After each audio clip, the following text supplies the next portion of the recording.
यहाँ उपस्थित सम्पूर्णमा नमस्कार। प्रकाशकले स्वागत गरिसक्नुभयो हैन। आज हामी एक किसिमको उत्सवमा छौँ, हिमको गीतको उत्सवमा। म थोरै यो तपाईँहरूको हातमा पनि होला पछाडिको गाथा पढेर सुरु गर्न चाहन्छु। एक आदिम गाउँको झन्डै 700 वर्ष पुरानो इतिहास चियाउने शानदार आख्यान हो हिमको गीत। तमुहरूको अन्तिम संयुक्त राज्य होला कसरी विघटित भयो, यसमा एक सिकारीले पहिलोपटक बन्दुक भित्राएपछि राज्यमा निम्तिएको मानसिक उथलपुथल र त्रासदीलाई चुम्बकीय भाषा र काव्यिक शिल्पका साथ आख्यानीकरण तीर्थ गुरुङले प्रकृतिको लयमा लय मिलाउँदै विकसित एउटा सभ्यताको कथा लेखेका छन्। समाज, संस्कृति, राजनीति, मिथ र बस्ती विस्तारका बहुआयाम समेटिएको हिमको गीत जादुई यथार्थले भरिएको विशिष्ट आख्यान हो। अब आज हामी विमोचनको कार्यक्रममा छौँ र वक्ताहरूको मैले परिचय दिइराख्नु पर्दैन, किनभने उहाँहरू सोनाम धन्य हुनुहुन्छ। म ढिलो नगरिकन वक्ताहरूलाई मञ्चमा बोलाउँछु। आदरणीय डाक्टर गणेश गुरुङ सर, समाजशास्त्री डाक्टर गणेश गुरुङ। त्यसै गरी लेखक बिना थिङ,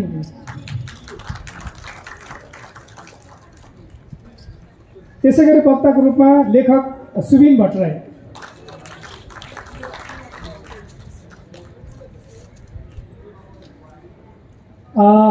त्यसै गरी अर्का वक्ता हुनुहुन्छ, उहाँ चाहिँ लेखक तीर्थ गुरुङको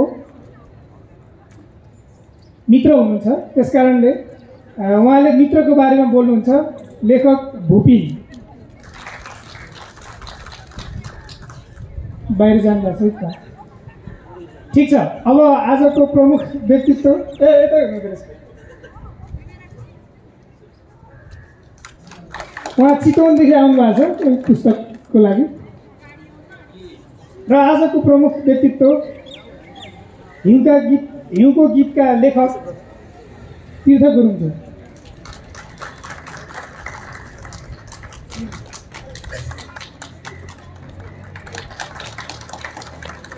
तीर्थ गुरुङ सिक्लेसमा जन्मनु भएको हो।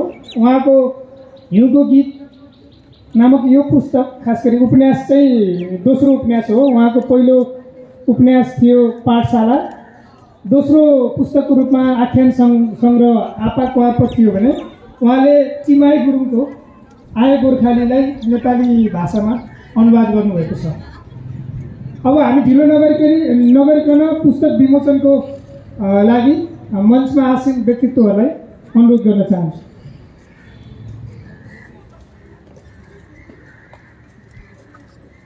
ताली बजाएर साथ दिनुहोस् प्लिज।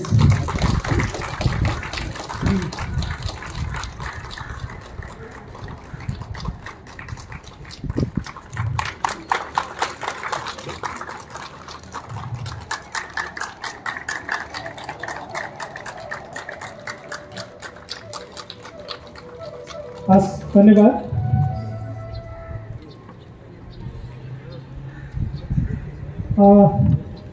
यो हिउँको गीत चाहिँ लामो समयदेखि, खास गरी उहाँको यो पुस्तक आउँदैछ भनेपछि पर्खने मध्येमा एक पाठक म पनि हुँ। हिजो अथवा 15 गतेदेखि एक हप्ताको लागि म चाहिँ हाम्रो भोगिराज चामलिङ सर यतै हुनुहुन्छ र उहाँसँग पूर्व जाने यात्रा तय भइसकेको थियो।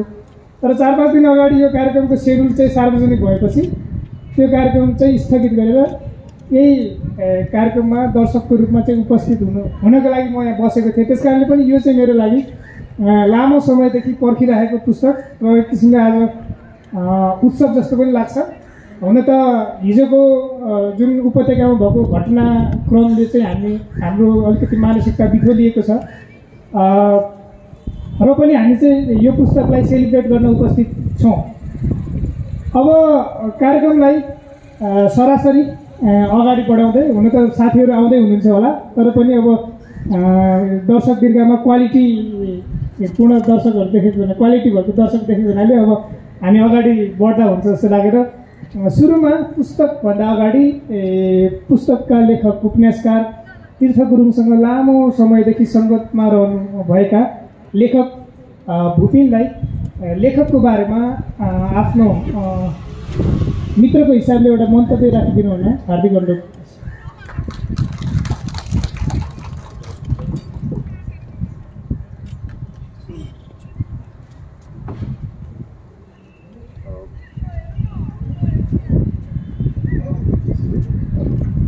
धन्यवाद गुरुङ सुशान्तिजी। मञ्चमा आसीन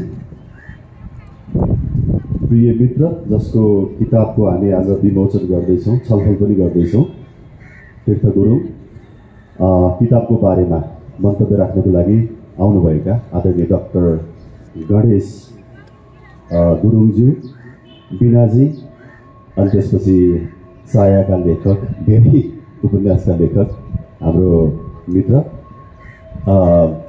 यहाँ उपस्थित हुनुभएका सबैजनालाई म हार्दिक अभिवादन व्यक्त गर्न चाहन्छु। अनौपचारिक समारोहहरूमा चाहिँ तीर्थको बारेमा बोल्ने भने यो आपा कर्प जत्तिकै लामो उपन्यास अथवा संस्मरण बन्ने सम्भावना छ। तर औपचारिक समारोहमा चाहिँ मैले पहिलो पटक तीर्थको बारेमा बोलिरहेको हुनाले अलिकति अप्ठ्यारो जस्तो पनि मलाई महसुस भइरहेको छ। म कति चाहिने तीर्थको बारेमा हुन त मैले उसको व्यक्तिको बारेमा बोल्ने भएको हुनाले र कृतिको बारेमा म चाहिँ प्रवेश नगर्ने भएको हुनाले मलाई सजिलो पनि छ त्यो अर्थमा। तर तीर्थको बारेमा बोल्दाखेरि धेरै लामो समयदेखि हाम्रा मित्रताका विभिन्न चरणहरू, उसको शील स्वभाव, मैले पहिले नै म तपाईँहरूसँग माफी माग्छु कि मैले चाहिँ आदरार्थी शब्दको प्रयोग गर्न आज सक्दिनँ। तीर्थलाई मैले चाहिँ उसको अगाडि उभिएर आदरार्थी शब्दको प्रयोग गरेँ भने सायद उसलाई पनि अप्ठ्यारो लाग्छ र मलाई पनि अप्ठ्यारो हुन्छ, यो रूपमा बुझिदिनु होला। तीर्थलाई चाहिँ अलिकति ततममकै सम्बोधन गरेँ यसले भने चाहिँ तपाईँले नसोचिदिनु होला। धेरै लामो समयदेखि हामी सँगै छौँ। राजाहरू आउँछन् जान्छन्, राजाहरू आउँछन् जान्छन्, हाम्रो मूल कुरा कोलालाई सुरक्षित राख्नु हो। हिजोको चाहिँ आन्दोलन अनि अघि पछिल्लो समयमा घटिरहेका जुन राजनीतिक घटनाहरू छन् त्यो कुरा मैले अहिले सम्झिरहेको छु। त्यो मैले भनेको होइन, यहाँ चाहिँ एउटा पात्रले भन्छ, तपाईँले पढेपछि अवश्य पनि त्यसलाई बुझ्नुहुनेछ। जम्मा 34 वर्ष भएछ तीर्थसँग मैले मित्रता गरेको। हामीले पिएन क्याम्पसमा 2047 सालमा विज्ञान भवनमा, पिएन क्याम्पसको विज्ञान भवनमा हामी चाहिँ सँगसँगै भेट भएका थियौँ र त्यस पछाडि 34 वर्षहरू गुज्रेर गएछन्। धेरै लामो समय हो त्यो। तर दुईटा स्वभावको कारणले गर्दाखेरि तीर्थ र म सधैँ सँगै भयो। हाम्रो चाहिँ एउटा ग्रुप थियो। म चाहिँ ग्रुपमा एक मात्रै चुच्चे नाके थिएँ, आर्यन अनुहार मेरो मात्रै थियो। तीर्थ थियो, त्यसमा प्रताप गुरुङ थियो, आश गुरुङ थियो र प्रेम गुरुङ थियो। म उहाँहरूलाई पनि आज किन पनि सम्झिन चाहन्छु भन्दाखेरि हाम्रो मित्रले चाहिँ आज एउटा धेरै महत्त्वपूर्ण कृति नेपाली साहित्यलाई दिएको छ। योभन्दा अगाडि पनि दिएको छ, अगाडि गुरुङ सुशान्तजीले भनि पनि सक्नुभएको छ। पाठशालादेखि लिएर आपकर्प हुँदै यो हिउँको गीतसम्म आइपुग्दाखेरि 3वटा महत्त्वपूर्ण कृतिहरू तीर्थले हामीलाई दिएको छ। त्यसकारण हाम्रो चाहिँ जुन ग्याङ अफ 4 भनेर भन्थ्यो हामी, त्यो साथीहरू चाहिँ अवश्य पनि खुसी छौँ र खुसी बाँड्नको लागि म खासमा आएको हो। मलाई लाग्छ तपाईँहरू पनि सबैजना हिउँको गीतलाई चाहिँ सेलिब्रेट गर्नको लागि नै यहाँ आउनुभएको हो। त विज्ञान पढ्ने बेलामा चाहिँ हाम्रो एउटा स्वभाव चाहिँ के मिल्थ्यो, म अघि त्यही भन्न खोजिरहेको थिएँ। स्वभाव के मिल्थ्यो भन्दाखेरि हामी चाहिँ अलिकति क्लास बङ्क गर्ने र सेती नदीको किनारमा गएर चाहिँ साहित्यको बारेमा, सङ्गीतको बारेमा, कलाको बारेमा, त्यस्ता किताबहरूको बारेमा हामी छलफलहरू गर्थ्यौँ। भौतिक शास्त्रका विद्यार्थीहरू थियौँ, तर हाम्रो चाहिँ रुचि चाहिँ बढी भौतिक शास्त्रका सूत्रहरूमा भन्दा पनि, केमिस्ट्रीका सूत्रहरूमा भन्दा पनि हाम्रो चाहिँ बेसी रुचि चाहिँ साहित्यतिर थियो। तीर्थले त्यो बेलामा चाहिँ कविता लेख्छ भन्ने मलाई थाहा थिएन। धेरै लामो समय पछाडि चाहिँ तीर्थले कविता लेख्छ भन्ने मलाई थाहा भएको हो। एउटा इन्सिडेन्ट कस्तो भयो भन्दाखेरि त्यो बेलामा चाहिँ रविन्द्र अधिकारी जो अहिले बितेर जानुभयो, पिएन क्याम्पसको चाहिँ एउटा महत्त्वपूर्ण सोब्युको चाहिँ उहाँ सदस्य हुनुहुन्थ्यो। सम्भवतः उहाँ चाहिँ सचिव या अध्यक्ष के हुनुहुन्थ्यो, मलाई अहिले ठ्याक्कै सम्झना छैन। त उहाँहरूले एकदमै त्यो पिएन क्याम्पसमा चाहिँ नियमित रूपमा साहित्यिक कार्यक्रमहरू, कलाका कार्यक्रमहरू र सङ्गीतका कार्यक्रमहरू गर्नुहुन्थ्यो। अनि एक दिन चाहिँ हामीले सूचना पायौँ कि कविता प्रतियोगिता हुँदैछ र कविता प्रतियोगितामा चाहिँ 300 शब्द नबढाइकन कविता चाहिँ त्यहाँ पेश गरेको मान्छेले कविता प्रतियोगितामा भाग लिन पाउनेछ भन्ने चाहिँ त्यो सूचना थियो। र स्वाभाविक रुचि भएको हुनाले मैले पनि कविता पेश गरेँ।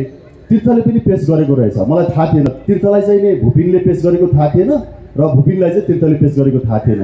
मेरो दुर्भाग्य मैले चाहिँ 300 शब्दभन्दा बढीको कविता भएको हुनाले, बढी शब्दको कविता भएको हुनाले चाहिँ मैले भाग लिन पाइनँ। मैले पहिलोपटक तीर्थलाई चाहिँ नि मैले कसरी गुड मर्निङ भनौँ भनेर चाहिँ त्यहाँ कविता सुनाइरहेको मैले देखेपछि म छक्कै परेँ। सँगै हामी साहित्यको बारेमा कुरा चाहिँ गर्थ्यौँ, कविताको बारेमा कुरा गर्थ्यौँ, साहित्य सङ्गीतको बारेमा अन्य कुराहरू गर्दा गर्दै पनि कविता लेख्छौँ भने हामीले एकअर्कालाई भनेको थिएनौँ। त्यसरी चाहिँ हाम्रो अझ बढी निकटता भयो। अब एउटा चाहिँ नि एकदमै मनपर्ने क्षेत्रमा, आफू लागिरहेको क्षेत्रमा अर्को साथी पनि लागिरहेको देख्दाखेरि स्वाभाविक रूपमा आकर्षण भइहाल्यो र हामी त्यसरी चाहिँ नि लामो समयदेखि मित्रको रूपमा अगाडि आयौँ। तर तीर्थले चाहिँ नि पिएन क्याम्पसमा आइएससी हामी पढेर चाहिँ गाउँमा गएँ, म मेरो गाउँमा बागलुङ बलेभामा। तीर्थ चाहिँ नि पोखरामै बसे र धेरै लामो समयसम्म उनले चाहिँ टिचिङ पेसा अपनाए, शिक्षक हुनु उनी चाहिँ त्यो बेलामा थिए, अहिले पनि छन्। र तीर्थसँग चाहिँ मेरो खासै सम्पर्क भएन, तर मेरा 2 जना साथीहरूको मार्फत तीर्थको बारेमा मैले चाहिँ नि खबरहरू थाहा पाइराख्थेँ। उनी पोखरामा बसेर आनन्दपूर्वक शैक्षिक पेसामा चाहिँ लागिरहेको छन्, एकदमै डेडिकेसनको साथमा भन्ने कुराहरू मैले सुनिरहन्थेँ।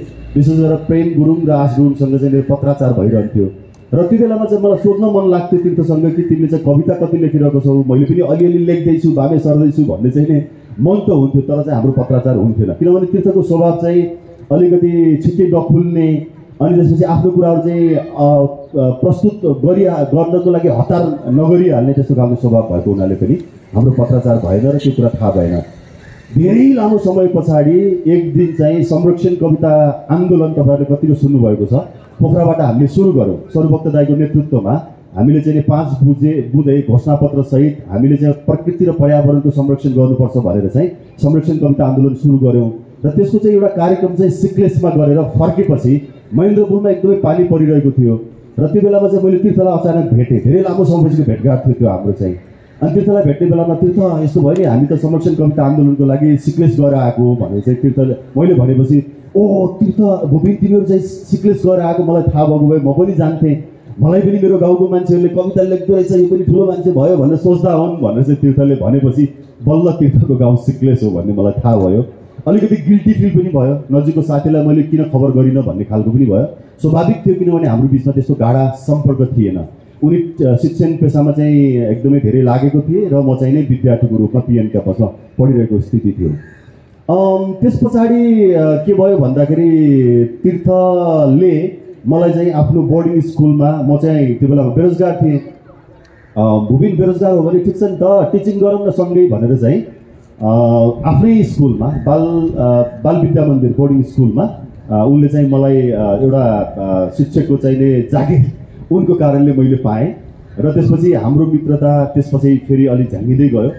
मैले चाहिँ यहाँ भन्न खोजेको कुरा के भन्दाखेरि उनी जति प्यारो शिक्षक थिए, मैले उनकै अगाडि तीर्थ चाहिँ नै मेरो बेस्ट टिचर हो भनेर चाहिँ धेरैजना विद्यार्थीहरूले भनेको र कविता पनि सुनाएको, त्यो सुनाउँदाखेरि म निकै भावुक पनि भएको थिएँ। त्यस्तो खालको चाहिँ कविताहरू सुन्ने मैले अवसर पाएँ र उनी चाहिँ विद्यार्थीको बिचमा त्यति लोकप्रिय छन् भन्ने कुरा मैले चाहिँ महसुस गरेँ। त्यो मलाई चाहिँ खासै थाहा थिएन, साथीहरूको भनाइअनुसार त मैले अनुमान गर्न सक्थेँ, तर चाहिँ उनको लोकप्रियता त्यो स्तरमा विद्यार्थीको माझमा छ भन्ने पनि मलाई थाहा थिएन।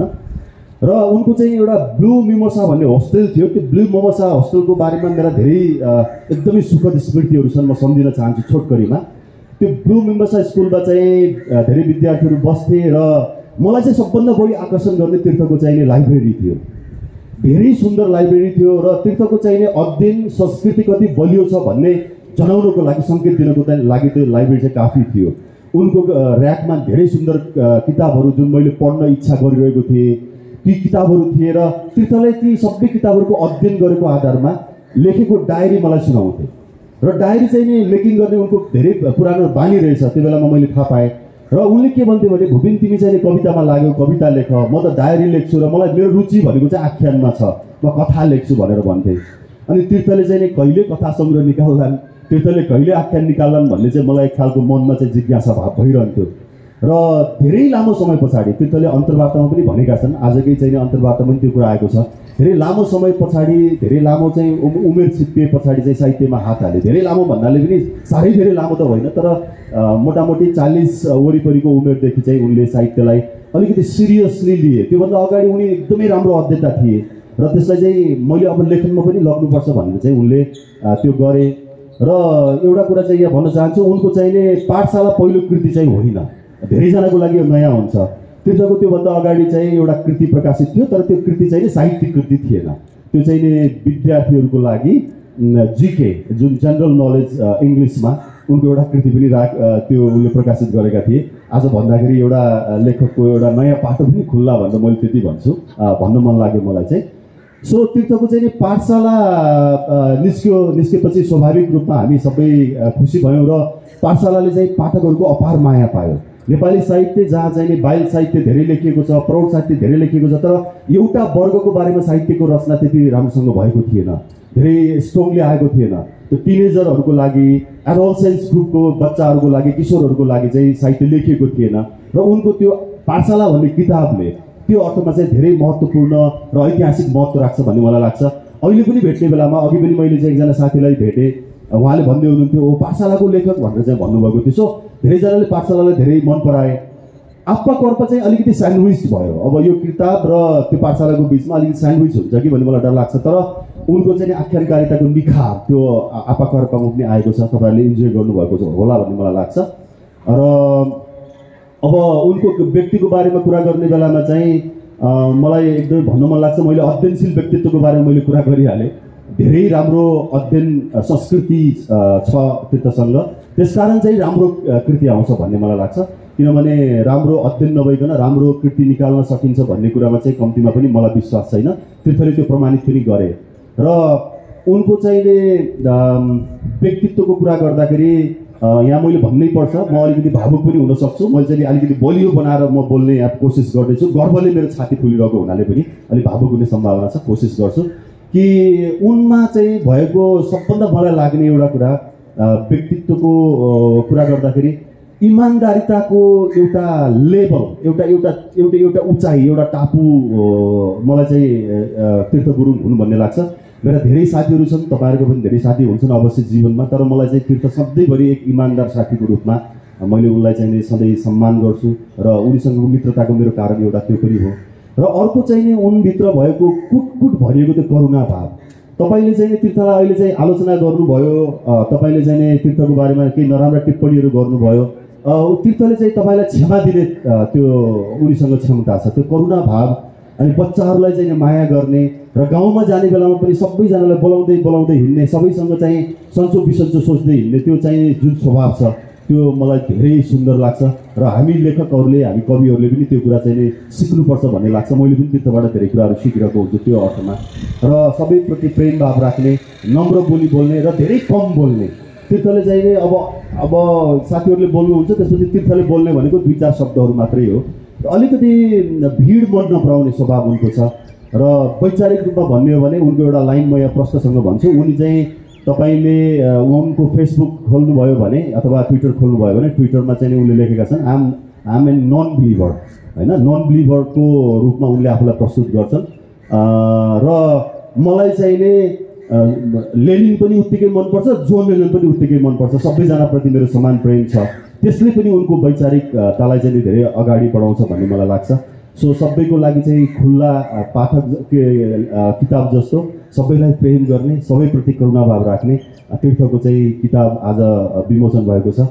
तीर्थलाई धेरै धेरै बधाई दिन चाहन्छु। किताबको बारेमा मैले बोल्नु धेरै छैन, मैले मेरो स्टाटसमा पनि लेखेको छु र यसको पाण्डुलिपि पढेको आधारमा मैले केही फिडब्याकहरू मलाई लागेको मैले दिएको पनि छु। त्यसकारण चाहिँ साथीहरूले किताबको बारेमा अवश्य पनि भन्नुहुनेछ।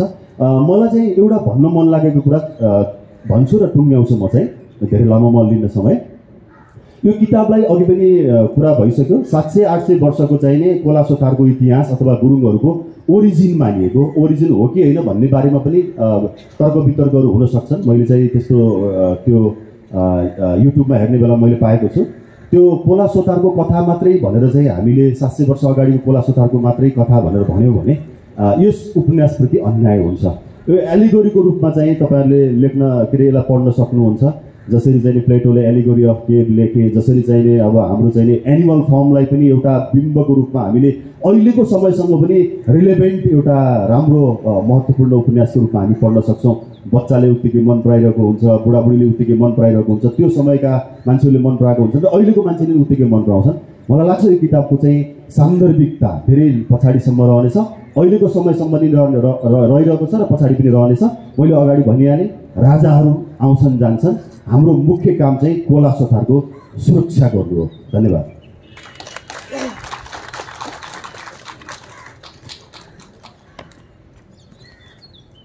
धन्यवाद लेखक भुपेनजीलाई। मैले तीर्थ गुरुङ दाईको पाठशाला उपन्यासमाथि बोल्ने मौका पाएको थिएँ। मलाई पनि के थियो भने तीर्थ दाईको यो पहिलो किताब हो भनेको थियो, तर होइन रहेछ, किताब चाहिँ दोस्रो रहेछ। खास गरी पत्राचार पुस्ताको कुरा गरेर कवि भुपिनले अलिकति नोस्टाल्जियातिर तीर्थ दाईलाई पनि फर्काउनु भयो भन्ने लाग्छ। अब मेरो आज यो किताबमाथि सकेसम्म बोल्दै नबोल्ने भन्ने हो, त्यस कारणले म अर्को वक्तालाई आमन्त्रण गरिहाल्छु। लेखक खास गरी युवा पुस्तामा चर्चित सुबिन भट्टराई।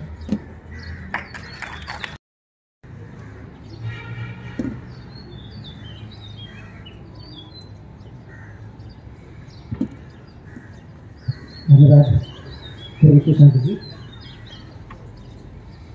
म आज यहाँ वक्ताका रूपमा उभिएको छु र विशुद्ध पाठकका रूपमा उभिएको छु। लेखक भन्ने हैसियतलाई त गेटभन्दा बाहिर राखेको छु, ताकि पाठक मात्रै भएर किताब पढ्दाखेरिको अनुभूतिहरू कस्तो भयो त मलाई त्यो बारेमा मात्रै केन्द्रित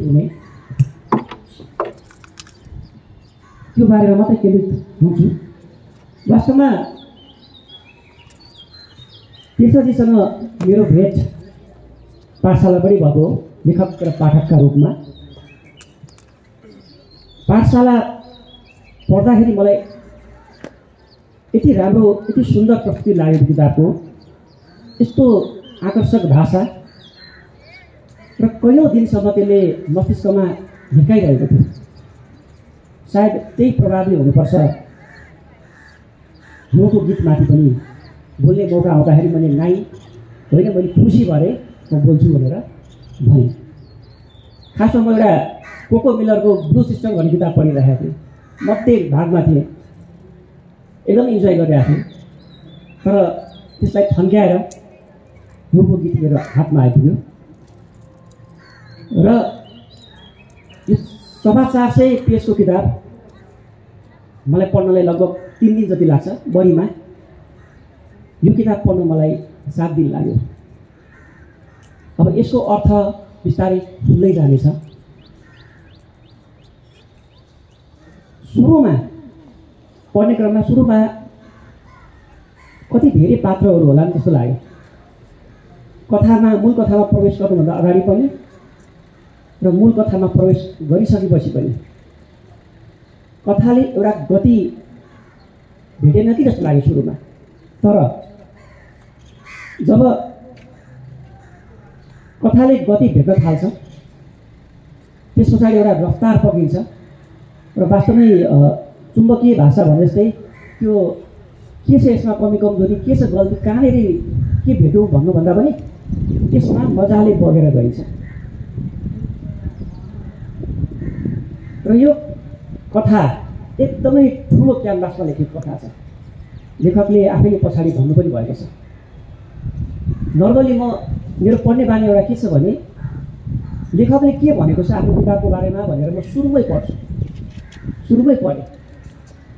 तर कमै मात्र किताब हुन्छन् जो पढिसकेपछि फेरि त्यो दोहोऱ्याएर पढ्छु। यो किताबको हकमा मैले त्यो दोहोऱ्याएर पढेको छु। यो कहाँबाट आयो होला, यसको स्रोत के होला, कतिको रिसर्च गर्यो होला लेखकले, कहाँसम्म पुग्यो होला भन्ने चिजले एकदमै मलाई कुटकुट्याउँछ र त्यो चाहिँ कुटकुट्याइ यहाँ पनि रह्यो र दोहोऱ्याएर तेह्याएर पनि पढेँ मैले त्यो लेखकका विचारहरू। अब यसमा कथामा त त्यति धेरै जानुपर्छ जस्तो लाग्दैन, त्यो भन्न पनि हुँदैन। खोला सोथर एउटा गाउँ छ, अघि भुपेनजीले पनि कतिपय कुराहरू ल्याइसक्नु भएको छ। त्यो गाउँको एउटा चित्र बन्छ मस्तिष्कमा। यसमा धेरै पात्रहरू छन्। म केही पात्रहरूको नाम सुन्दाखेरि पनि मलाई त अनौठो लाग्यो, किनभने मैले यो कहिले नटिकेको साहित्य, कहिले नगएको ठाउँ, बडो नयाँ नौलो लाग्यो। साला पस्को, पाते पिल्ची, क्रोमी, नानी छ्यानिरी, उर्क्या, कार, नोटिस्यो, पिच्छे, मैना गपु, वल्क्य, मुरुक्याल्पा, मारत लगायतका यी पात्रहरूले चाहिँ पढिसकेपछि दिमागमा एकदमै मिठो छाप छोड्छन्। मैले उच्चारण गल्ती गरेको भए तीर्थ सर मलाई माफ गर्नुहोला। भूमिजीले अलि एकछिन अगाडि भन्नुभएको छ, उहाँ एकदमै कमलो हृदयको हुनुहुन्छ, माफ दिइहाल्नुहुन्छ। र कथा रोचक त छँदैछ, तर अलिकति अप्ठ्यारो के मलाई भयो भने यी धेरै पात्रहरूले मलाई एकदमै कन्फ्युज गराए। एउटा पात्रको प्रसङ्ग एउटा पन्नामा आउँछ, 2-4 पन्नापछि त्यही पात्र आउँछ, को आयो के आयो भनेर मलाई एकदमै कन्फ्युज भयो। अनि जब मूल कथामा प्रवेश गरिसके पछाडि यी कन्फ्युजनहरू आउन थाले। मैले के गरेँ भने किताबमा बगैँती केयरमेटहरू छन्, धेरै लेखेको छु, अनि लेखेका सबै कुराहरू भन्नलाई समय कम छ। मैले यसरी चाहिँ एउटा ट्री जस्तो बनाएको छु, धेरै पात्रका कनेक्सनहरू। मार्केसले पनि 100 इयर्स अफ सोलिच्युडमा चाहिँ यसरी फ्यामिली ट्री बनाएर जुन एउटा सजिलो बनाइदिएको छ, मैले चाहिँ आफै लागि बनाएँ। कसका छोराको हुन्, कसका मितको हुन्, कसका साथीको हुन्, यो सबै चाहिँ पुस्ताका कुराहरू यति बनाइसकेपछि मलाई सजिलो पनि भयो।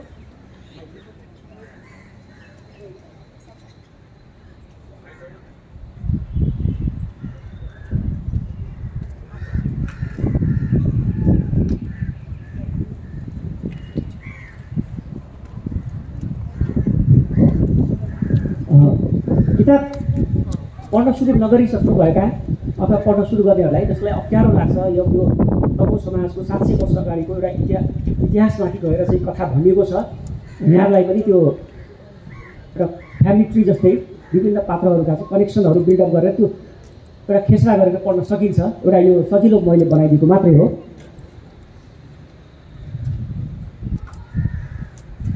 अनि अर्को कुरा भनेको कथामा यति धेरै उपकथाहरू छन्, कहीँ त्यसले अल्म ल्याउँछ पनि र रोचक पनि छ साथसाथै। कसरी यत्रो धेरै क्यानभासमा यति धेरै पात्रहरू राखेर कसरी कथा बुझ्नुभयो भनेर मलाई उहाँलाई छुट्टै सोध्न पनि मन छ, म सोध्छु पनि होला। र त्यो आफैमा एउटा बडो जटिल काम जस्तो लाग्छ। एउटा पुरै भित्तामा ब्ल्याकबोर्ड व्हाइटबोर्ड राखेर चाहिँ कनेक्सनहरू बनाएर होइन र डट्सहरू क्रिएट गरेर त्यो हिसाबले चाहिँ कथा बुनियो होला, बनाइयो होला जस्तो लाग्छ। मैले नदेखेको नभोगेको टाढासम्म पनि मेरो कुनै साइनो नभएको हुनाले मलाई त्यो बडो अद्भुत लागेको पनि हुनसक्छ। अब कथामा के छ त भन्ने चिजमा म थोरै मात्रै भन्छु। कथामा गाउँ छ पक्कै पनि, कोला सोथर, जहाँ चाहिँ लोग्ने मान्छेहरू शिकार खेल्न जान्छन्, मासु भाग लगाएर बाँच्छन्, अर्धवार्षिक मह काट्न जान्छन्, क्याल्पाको धान बोक्न भनेर बेसीतिर पनि झर्छन्, हिमपात चर्कै हुन्छ। त्यो बेला गाउँलेहरू डोकोभरि खानेकुरा र लुगाफाटो बोकेर बेसीमै गरेर बस्छन्। जान सक्नेहरू नानीहरू घरभित्रै थुनिन्छन्, कहिले हिउँ रोकिन्छ भनेर, कहिले घाम लाग्छ भनेर पूर्ण दिवस हुन्छन्। घङ्गटाहरू पाहाहरू फुलेर पनि खान्छन्। किताबै आफैमा धेरै ठुलो भएकोले मैले पनि यो टिकट गरेर ल्याउनु पऱ्यो, त्यो भएर अलिकति समय म यहाँको लिन्छु। गाउँमा दुःख छ पक्कै पनि। गाउँ भन्ने बित्तिकै अब अझै त्यहाँमाथि 700 वर्ष अगाडिको चाहिँ इतिहास हामीले इतिहासका चपरीहरू उठाएर हेर्न थाल्यो भने त्यहाँ पक्कै पनि राम्रा कुरा पनि भेटिन्छन्, नराम्रा कुराहरू पनि भेटिन्छन्। गाउँमा पक्कै पनि धेरै दुःखहरू छन्, जस्तो कि उर्क्याकी आमा, फुपू बहिनी र 4 जना बहिनीहरू, उनीहरू साग भ्याकुर र च्याउ खोज्न जान्छन् र जङ्गली विषाक्त च्याउ खाएर मर्छन्। अनि कथा मैले खोलेको नभनौँ किनभने बिर्सिन्छ यो कुरा पछिसम्म। उर्क्याका दिदीबहिनीहरू कुष्ठरोग लागेर मर्छन्। अब यो आफैमा एउटा गाउँको कष्ट हो। मैना कपु भन्ने एकजना पात्र छिन्, उसको लासलाई गिद्धहरूले खाएको दृश्य पढ्दाखेरि बहुत मन भारी भएर आउँछ। एकछिन त्यहाँ टक्क रोकिन मन लाग्छ। र त्यस्तै एउटा त्यो प्रसङ्गले बेला बेलामा ठुगी पनि लाग्छ। एउटा दृश्य त यस्तो पनि छ, उर्किया भन्ने एउटा क्यारेक्टरले न्युक्चोलाई मृत गाईको भोट समेत खुवाउँछ, जो बडो विभत्स पनि लाग्छ। तर यो विभत्स मान्ने नमान्ने यो प्रत्येक पाठकको हकमा आउँछ। यो चाहिँ रोग निर्मूल पार्नको लागि भनेर गरिएको कुरा हो। पात्रहरू अब कस्तो छ भने आन्द्राको माला लगाएर हिँड्छन् होइन, यो खालको चाहिँ एउटा दृश्य तपाईँको चाहिँ अगाडि नाच्छ। तर गाउँमा दुःख मात्रै छैन, पक्कै पनि गाउँमा दुःख मात्रै हुँदैन, अन्धविश्वास अज्ञान भ्रम मात्रै पनि हुँदैन। गाउँमा अग्रगामी सोचहरू राख्ने पात्रहरू पनि हुन्छन्। एउटा रिङ्क्यो भन्ने पात्र छ, मलाई यो अनि यो भनिरहँदाखेरि अलिकति थोरै पढ्न पनि मन लाग्यो।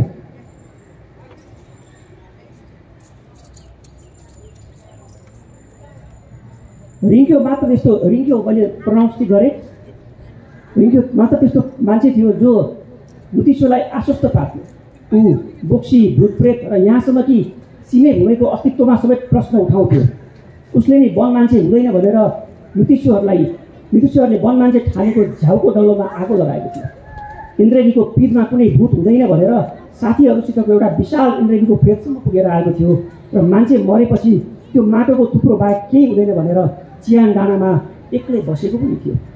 यी सब मान्छेलाई डराउन र समाजका ठुलाहरूको वर्चस्व कायम राख्न हो भनेर हाँस्दै सुनाएको थियो। र यो मलाई बडो किताबमा भएको एउटा राम्रो हाइलाइट मध्येको एउटा लागेकोले मैले यहाँ पढेर सुनाउन लायक चिजहरू थुप्रै छन्। म धेरै सुनाउँदिनँ, केही जो अति सुनाउन आवश्यक छ त्यो मात्रै सुनाउँछु। र यो कथाको आकर्षण भनेकै झिना मसिना उपकथाहरू हुन्। मूल कथा सुरु हुनुभन्दा अगाडि एउटा डिस्को भन्ने पात्रको अवस्थाले चाहिँ के हुन लाग्यो भनेर एउटा बाग्ने तत्त्व त्यहाँबाट सुरु भएको हुन्छ। र मूल कथा जब हामी प्रवेश गर्छौँ, कथा 700 वर्ष पछाडि जान्छ।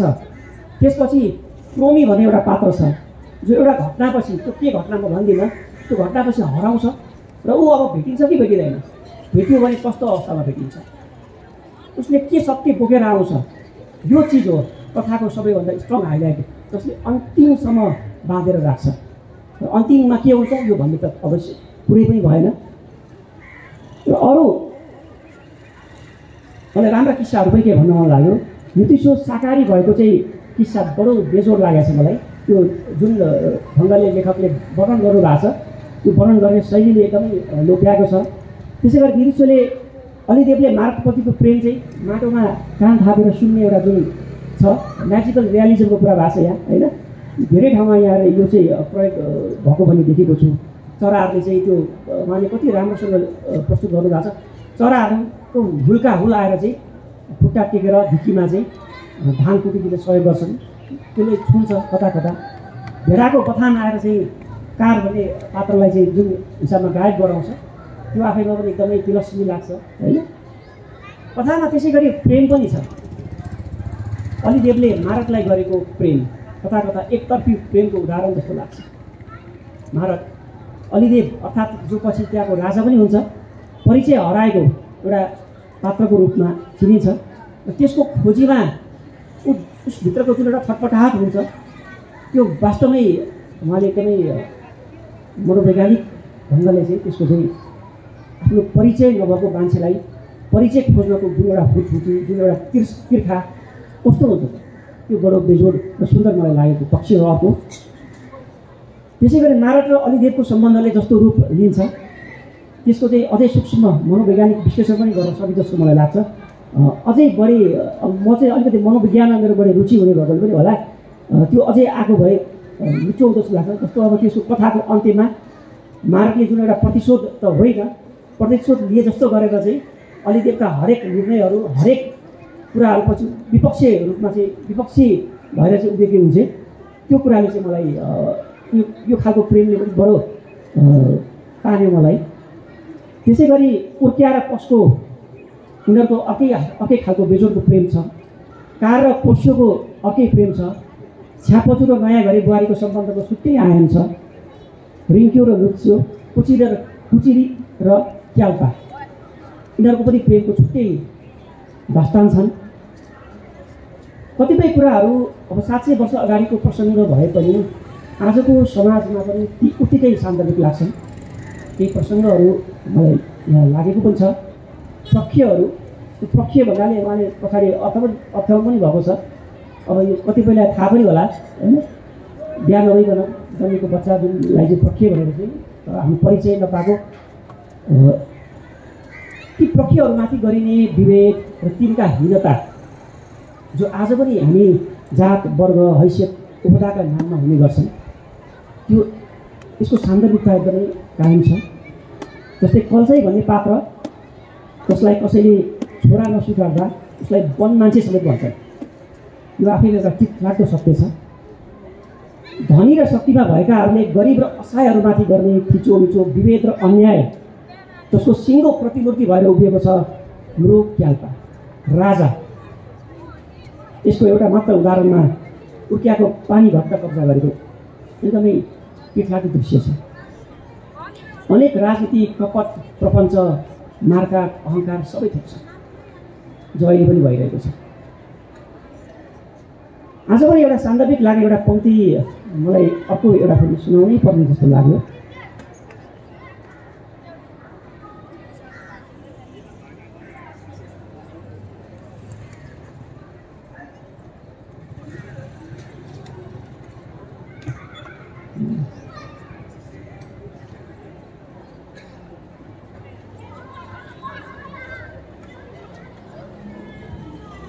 एउटा एकदमै महत्त्वपूर्ण, मलाई चाहिँ महत्त्वपूर्ण लागेको, सबैलाई लाग्न पनि सक्ला नसक्ला। वास्तवमा आफ्नो आम्दानी बढिरहेकाले पच्चुहरू भित्रभित्र बोक्सीहरूसित कृतज्ञ थिए। अहिले पनि लाग्छ डक्टरहरूले के चाहन्छन्, बिरामी बढिदियोस् भन्ने चाहन्छ। राजनीतिज्ञहरूले के चाहन्छ अथवा अर्को कुनै व्यक्तिले के चाहन्छ, आफ्नो व्यवसायलाई फाइदा हुनलाई के हो, समाजमा के घट्यो भने आफूलाई फाइदा हुन्छ। यद्यपि त्यो घट्ने चिज नराम्रो भए पनि त्यो चाहिँ त्यति बेला पनि पच्चुहरूले चाहिँ त्यस्तो दृष्टिकोण राखेको रहेछ भन्ने चिजले चाहिँ यो लाइनलाई मैले अन्डरलाइन गरेर बडो हिफाजतसँग राखेको छु यहाँ भन्नको लागि, विशेष गरी र ठाउँ ठाउँमा कोट पनि गर्न मिल्ने गरी। अब लगभग लगभग धेरै चिज म भन्दिनँ, किनभने धेरै समय खाइसके जस्तो गुरुङ सुशान्तजीले यसो हेर्नु भएको छ। अलिकति भाषाका कुरा गर्छु म। भाषामा मेरो अलिकति निश्चित कुराहरू हुन सक्ला। जस्तो कतिपय ठाउँमा मलाई राम्रो लागेको कुराहरू पनि छ। मलाई फेरि यहाँ अलिकति पढेरै सुनाउँ भनेर मैले राखेको, तर मलाई लाग्यो कि धेरै समय खाइदिइसक्यो भन्ने लाग्यो। अरू वक्ताहरू पनि छेउमा दिनुभएको छ। जस्तो कि म एक दुईवटा उदाहरण मात्रै दिन्छु। बन्दुक पड्केपछिको जुन वर्णन यहाँले गर्नुभएको छ, के भयो त वरिपरि, प्रकृतिमा चराहरू के गरे, आकाशमा के भयो, के अरे जनावरहरूलाई के भयो, मान्छेहरूले के गरे, त्यो बडो मलाई मिठो लागेको चाहिँ एउटा प्रसङ्ग थियो। त्यसै गरी पृष्ठ 127मा प्रेमिकाहरूले प्रेमीको प्रतीक्षा जुन गर्छन्, त्यो प्रतीक्षा गर्दाखेरि उनीहरूको आवाज, उनीहरूको रोदन, उनीहरूको त्यो त्यसको भाषा उहाँले बडो बेजोडसँग प्रस्तुत गर्नुभएको छ।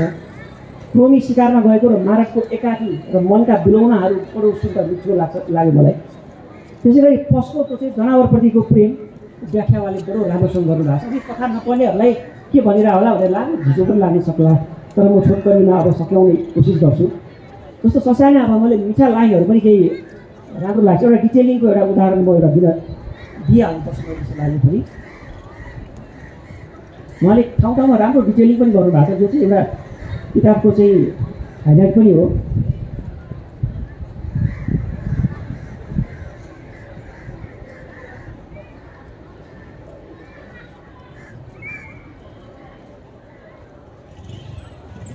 अब यसमा चाहिँ छ्यापचुले भयो। उहिले उहिले पोरोल पे नामको एकजना जिजो बाजे थिए जोसित सम्पूर्ण पच्चु ज्ञान थियो। उसको छोरा लेवर ती बाबाको ज्ञानको दायरालाई व्यवस्था गर्ने अलिक माथिएरै हिँड्थे। बाबाबाट सिक्नु पर्ने बेला उनी माथि चोनासतिर गइदिए। पच्चु पोरोल पे बुढा हुँदै गएर बिमार पनि परे। उसकी छोरी सैरुललाई चिन्ता लाग्यो। उसले लेबर तीलाई खबर पठाई, तर खबर नपाएर कि आउन मन नलागेर हो, उसका दाइ कि भाइ आइपुगेनन्। पच्चु ज्ञान दिन सकिने नजिकका छोरा नाति भए पनि उनले अरूलाई ज्ञान दिन अस्वीकार गरिदिए। त्यसैले छोरीले बाबाबाट ज्ञान लिन थाली र आफ्नो निधन हुनु अघि पोरोल पेले आवश्यक सबै ज्ञान सैरुललाई हस्तान्तरण गर्न सके। यो मैले किन उदाहरण दिएको भन्दाखेरि, जस्तो नीति तल भन्नुभएको छ, लोग्ने मान्छेको काम स्वास्नी मान्छेले गर्नु हुँदैन भन्नेको कुराहरूलाई चाहिँ छोरीलाई आफ्नो ज्ञान चाहिँ छोरी मान्छेले लिनु हुँदैन भन्दा भन्दै पनि छोरीलाई चाहिँ दिएको एउटा घटना यहाँ छ। र छोरीले पनि गर्न सक्छन् भन्ने चिजको चाहिँ भनौँ न, कोही नभएको खण्डमा, कसैले गर्न नसकेको खण्डमा मात्रै होइन, भए पनि नभए पनि छोरी मान्छेले पनि सबै किसिमका भनौँ न ज्ञान अथवा चाहिँ सबै किसिमका चाहिँ अभिभारहरू बोक्न सक्छन् भनेर दिएको यो एउटा मलाई मन परेको एउटा चाहिँ यो पोइन्ट हो। अब अलिकति छोटकरी नै भन्दै जानु पऱ्यो। मिठो लागेको अर्को कुरा 314मा एउटा मलाई मन लागेको कुरा, पात्रहरू एक आपसलाई प्रश्न गर्छन् तर आफ्नै सुरमा अर्काको कुरा नसुन्ने गरी। मैले वाचन गरौँला भन्दै, तर म वाचन गर्दिनँ। अब मलाई डायलगमा यस्तो खेलेको एकदमै मनपर्छ। एउटाले सोधिरहेछ एउटा प्रश्न, उसले त्यो प्रश्नको जवाफ दिइरहेको छैन, आफ्नै प्रश्न सोधिराखेको छ। यो चाहिँ सिनेमामा पनि मलाई मनपर्छ, आख्यानमा पनि मनपर्छ, किताबमा पनि मनपर्छ र बोल्दाखेरि पनि यो मनपर्छ। अझ नर्मली बोलीचालीको भाषा पनि मलाई मिठो लाग्ने कुरा हो। अझै मलाई मनपर्ने एउटा पोइन्ट त अझै बाँकी नै छ।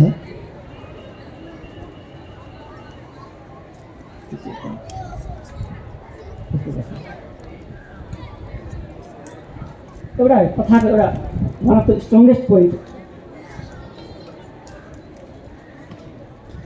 मलाई तिमीले पहिला जन्माएको आमा, तर भोकले मरिसकेको मलाई बाले जङ्गलमा आफ्नै मासु खाएर दोस्रो पटक जन्मायो। जाऊ आमा, म मरेको नहेर।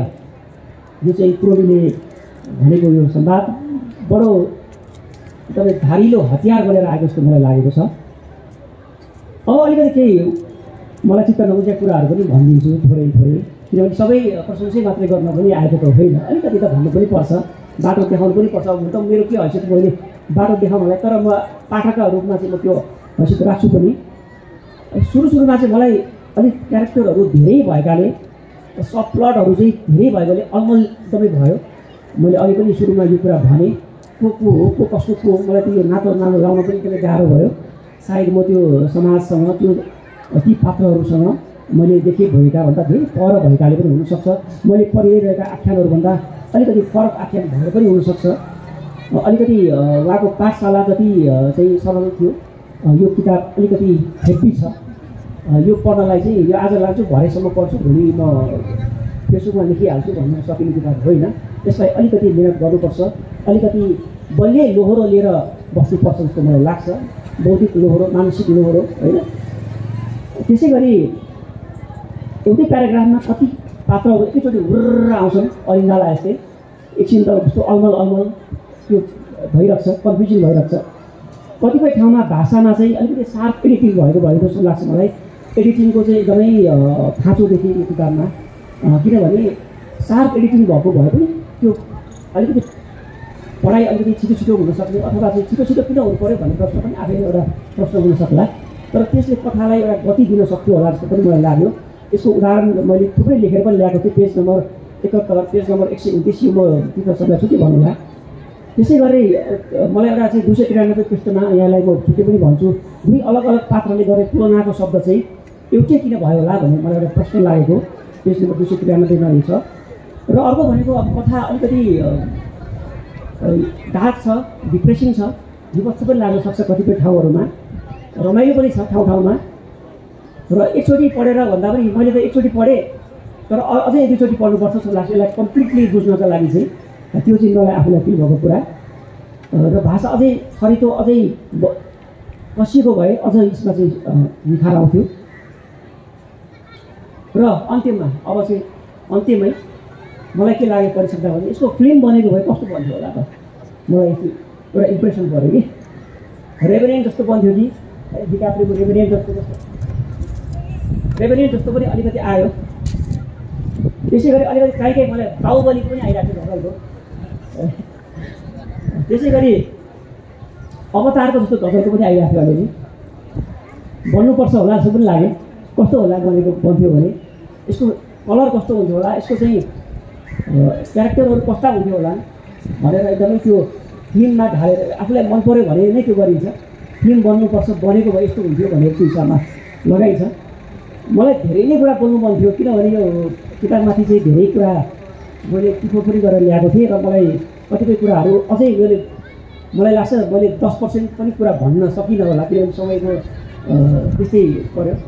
र यहाँलाई यो किताब पढ्नका लागि सिफारिस पनि गर्छु र अलिकति समय लिएर पढ्नु होला धैर्यतापूर्वक। र यो किताबले एउटा राम्रै ठाउँ पक्कै पनि पाउँछ र पाओस् भन्ने शुभकामना पनि म दिन्छु। र तीर्थ सरलाई पनि फेरि धेरै धेरै बधाई र शुभकामना। धन्यवाद। फिल्म समीक्षक पछिल्लो समयमा फिल्म पर्ने यज्ञजी हुनुहुन्छ, यहाँ अनुप दाइ देखिरहेको छु। फिल्मको सम्भावना रहेछ भन्ने कुरा देखियो होइन, यो सुखद कुरा हो। किताबहरूको एकदमै जन्जाल छ होइन, धेरै किताबहरू प्रकाशित हुन्छन् अनि कुन किताब राम्रो होला भनेर छनौट गर्नलाई पनि सबै आफैले मात्रै पढेर सम्भव हुँदैन। अनि हामी आफूले एकदमै विश्वास गरेको मान्छेहरूको सिफारिसबाट हामी किताब छनौट गर्छौँ। म एकजना पाठकको रूपमा चाहिँ फिल्मको थुप्रै छ होइन, कुमार नगरको दैया हुन्छ, फिल्मको सिफारिस विश्वास गर्ने एउटा छ, एउटा तबका छ होइन, एउटा सर्कल छ। अनि पुस्तकहरू खास गरी साहित्य विश्व साहित्यकै कुरा गर्ने हो भने चाहिँ मैले थोरै विश्वास गर्ने थोरै व्यक्तिमध्येमा एकजना नारायण ढकाल दाइ हुनुहुन्छ, यहीँ हुनुहुन्छ होइन। उहाँले यो पुस्तकको पाण्डुलिपि पढ्नु भएको थियो। अनि पाण्डुलिपि पढिसके पछाडि अलि अगाडि केही महिना अगाडिको कुरा हो, अनि उहाँले भेटेर भन्नुभएको थियो कि गुरुङ यो पुस्तक चाहिँ उहाँले 2टा शब्दमा भन्नुभएको थियो, अद्भुत अर्थपूर्ण भन्नुभएको। त्यस कारणले यसरी हेर्दाखेरि चाहिँ मलाई के लाग्छ भने आजको यो कार्यक्रम, आजको यो छलफल कार्यक्रम, विमोचन कार्यक्रम चाहिँ हाम्रो लागि एक किसिमले सांस्कृतिक शब्द प्रयोग गर्ने हो भने तीर्थाटन जस्तो भएको छ होइन। तीर्थ राईको किताबमा हामी तीर्थाटन गर्न आइरहेछौँ भन्न सक्छौँ। अब यो पुस्तकमाथि आफ्नो टिप्पणी राखिदिनु हुन लेखक बिना थिङलाई अनुरोध गर्दछु।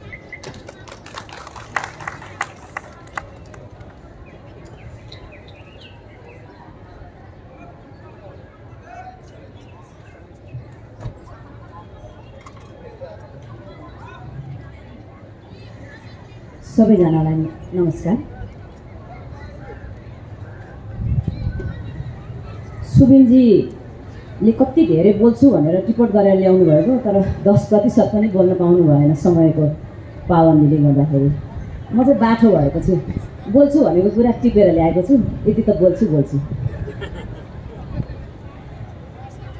समय पनि बचत होस् भन्ने हो। सर्वप्रथम त तीर्थ दाइलाई यो महत्त्वपूर्ण उपन्यास हामीमाझ साझा गर्नुभएकोमा हार्दिक बधाई। मैले सुरुमै महत्त्वपूर्ण उपन्यास भने तपाईँहरूलाई अचम्म लाग्ला, त्यसको बारेमा म एकछिनमा भनौँला। त्योभन्दा पहिले म यो उपन्यासलाई मैले एक वाक्यमा भन्नु पर्यो भने कसरी भन्छु होला भन्दाखेरि, हिउँको गीत नेपाली सामाजिक काल्पनिकमा विस्मृतिमा गइसकेको समुदायको सभ्यताको कथा भन्ने एउटा प्रयत्न हो। अब रह्यो यो उपन्यास कसरी महत्त्वपूर्ण भयो त, यो थाहा पाउन आफ्नो समुदाय सभ्यताको कथा भन्ने परम्पराको विकास कसरी भयो, अर्थात् यसको जिनियोलोजीबारे थोरै थाहा पाउनुपर्छ हामीले। यसको लागि हामीले कोलोनाइजेसन, पोस्ट कोलोनाइजेसनको इतिहासलाई पल्टाउनै पर्छ। भन्न त मार्क्सले पुँजीवादको विकासले उपनिवेशवादतिर लग्यो भनेका छन्, तर लामो इतिहासको अध्ययन गर्ने हो भने युरोपको पुँजीवादले, त्यो युरोपमा पुँजीवादको जुन विकास भयो त्यसले नै उपनिवेशीकरण भयो भन्ने कुरा छ।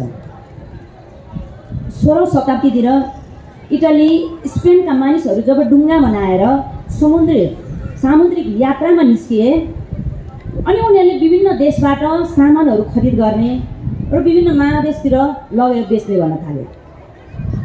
यसो गर्दा तिनीहरूले त्यहाँका रैथानेका प्राकृतिक स्रोत जस्तै धातुहरू मात्रै लिएनन् कि त्यो उत्खनन गर्ने त्यसको ज्ञानहरू पनि कब्जा गर्न थाले र सँगसँगै क्रिस्चियन पनि बनाउँदै लगे। यसरी तिनीहरूले रैथाने ज्ञान, संस्कृति, अभ्यासलाई मास्दै लगे। यसरी वाणिज्य पुँजीको भरमा औद्योगिक क्रान्ति गरे, किनभने तिनीहरूसँग कलकारखाना खोल्न पुग्ने पर्याप्त रूपमा पुँजी जम्मा भइसकेको थियो। पुँजीवादको विकास हुँदै गएपछि युरोपियनहरू त संसारभरि छरिन थाले। त्यसरी जाँदा तिनीहरूले एकैपटक एउटा हातमा बन्दुक र एउटा हातमा बाइबल लिएर गए। एकैपटक क्रिस्चियनिटीसँग अर्थ राजनीति जोडिएको थियो। जसरी त्यहाँका जमिनदारहरूलाई, त्यहाँका मानिसहरूले कर तिर्थे, चर्चलाई पनि आफ्नो आम्दानीको 10% तिनीहरूले बुझाउनु पर्थ्यो। यसरी उपनिवेशकारीहरूले उपनिवेशी समूहको स्रोत, ज्ञान, सिप मात्रै दोहन गरेनन्, क्रिस्चियनिटीको माध्यमबाट आफ्नो संस्कृति लादे र यो नै सबैभन्दा पवित्र उन्नत संस्कृति हो भन्न थाले। तिनीहरूले आफ्नो जात, धर्म, संस्कृति, सभ्यता उन्नत हो, अरू चाहिँ बर्बरिक हो भन्ने भाष्य स्थापित गरिदिए। टाई र सुट लगाएर टेबलमा बसेर काँटा चम्चाले खाना खानुलाई सभ्य र पलेटी कसेर भुइँमा हातले भात खानुलाई चाहिँ असभ्य भन्ने भाष्य निर्माण गरे, जसबाट अहिले पनि हामी ग्रसित छौँ र त्यही मान्यतालाई हामीले पछ्याइरहेका छौँ। उपनिवेशीहरू त यसबाट अभिशप्त नै भयो। त्यसैले जब पोस्ट कोलोनाइजेसनको इरा सुरु भयो तब राजनैतिक प्रभुत्वको मात्र होइन, सांस्कृतिक प्रभुत्वको पनि प्रतिरोधमा आन्दोलन सुरु भयो। सन् 1879मा जोसेफ कर्नाडले द हार्ट अफ डार्कनेसमा अफ्रिकीहरू बर्बरिक र असभ्य हुन्, गोराहरू सभ्य हुन् मात्रै होइन, उपनिवेशीकरणमा गोराहरू कति सङ्कटबाट गुज्रिए भनेर कथा लेखे। पछि 1958मा आएर नाइजेरियन लेखक चिनुवा अचिबेले थिङ्स फल अपार्टमा लेखे। त्यसमा लेखे जसमा अफ्रिकीहरूको आफ्नै सभ्यता छ र युरोपियनहरूले कसरी उनीहरूसँग आफ्ना चिजहरू खोसेर क्रिस्चियनिटी लादे भनेर उनले लेखे। यसरी हिजोको सांस्कृतिक प्रभुत्वको विरोध गर्नलाई उपनिवेशिक शासित समुदायका मानिसहरूले आफ्ना कथा भन्न थाले। तिम्रो जस्तो सभ्यता हाम्रो पनि छ, तिम्रो जस्तो इतिहास हाम्रो पनि छ भनेर लेख्न थालियो। तर यस्तो कथा लेख्न त्यति सजिलो भने थिएन, किनभने सदियौँदेखिको दमनले दमित वर्गको परम्परा भत्काइदिइसकेको थियो, किनभने त्यो श्रुतिमा आधारित थियो। अर्को चाहिँ वर्षौंको अभ्यासले ती शासित वर्ग पनि प्रभावित भइसकेका थिए। जस्तै अङ्ग्रेजीमा किताबहरू लेखिनु, किनभने अङ्ग्रेजीमा हाम्रो भाषा होइन, इन्डियाको पनि भाषा होइन, तर सलमान रुश्दी, अरुन्धती रोयहरूले किन अङ्ग्रेजीमा लेख्छन् भन्यो भने यो पनि एक किसिमको कोलोनाइजेसनको प्रभाव हो। त्यसैले कथाहरू भन्दा औपनिवेशिक दमन र उनीहरूको संसर्गको कथा सँगसँगै नभनिकन हुँदैन। जस्तै गुरुङ समुदायमा महिलाहरूको पहिचानको पहिरन भन्दा लुङ्गीको पहिचानको ड्रेसमा लुङ्गी भनिन्छ। तर त्यो लुङ्गी कहाँबाट आयो भन्दाखेरि त लाहुरे परम्पराबाट त्यो लुङ्गी आयातित भएर आएको हो नि त। कतिसम्म भने यो लाहुरे परम्पराले नेपाली समाजलाई नै दुई भागमा बाँडिदियो, एउटा लडाकु एउटा नलडाकु।